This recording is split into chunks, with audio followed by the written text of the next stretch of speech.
Sir, Diwali येथे पुराने बऱ्याच लोकांचे नुकसान झालेले, काय नेमक्या शुभेच्छा तुम्ही देताय? मी सर्वांना मनापासून खूप खूप शुभेच्छा देतो. मला माहीत आहे की खूप मोठा संकट आला होता, मोठा पूर आला होता जिल्ह्यामध्ये. जवळपास 115 गाव अफेक्टेड झालेले होते. जसं मी सांगितलं 7-7.5 लाख शेतकऱ्यांचं नुकसान झालेलं आहे. 15,000 घरात पाणी शिरलं होतं. तर खूप मोठा पूर आला होता.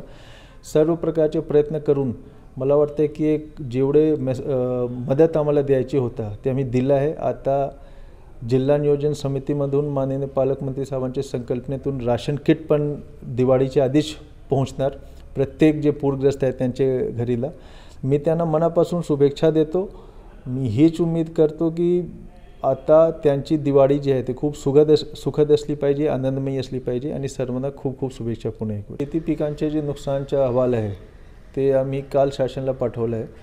त्यामध्ये सोलापूर जिल्ह्यासाठी 867 कोटी 867 करोडच्या नुकसानचा अहवाल आम्ही पाठवलेला आहे.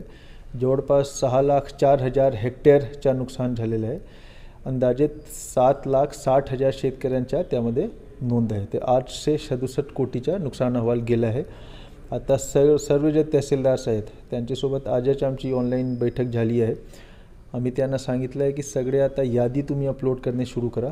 कदाचित जे पुढच्या 1-2 दिवसात ती यादी पण अपलोड होईल आणि एक वेळी ते यादी अपलोड झाल्यानंतर शेतकऱ्यांच्या अकाउंटमध्ये पैसे जाणे सुरू होतील शासनामार्फत डायरेक्ट. दिवाळीच्या आधी होईल? हो, त्याप्रमाणेच आमची तयारी आहे. बरं, आपण फूड पॅकेट जे आहेत ते कधीपासून वाटायला सुरुवात? राशन किट DPTCनी दिवाळी गिफ्ट केले त्यात काय काय आहे आणि कधी? बरोबर, त्यामध्ये 18 आयटम्स आहेत ना. त्यामध्ये जे बेसिक तुमच्या चक्की आटा झाला, मीठ, साखर, हळद, नमक हे सगळे गोष्टी आहेत त्यामध्ये.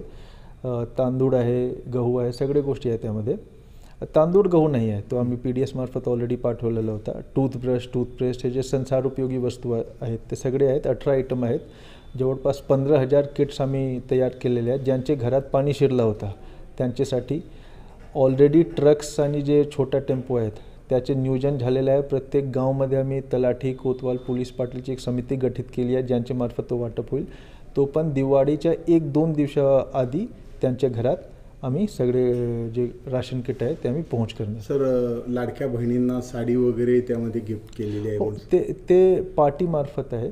तो जे जिल्हा नियोजन समितीमार्फत आम्ही हे 18 आयटम्स जे मी सांगितलं ते आहेत.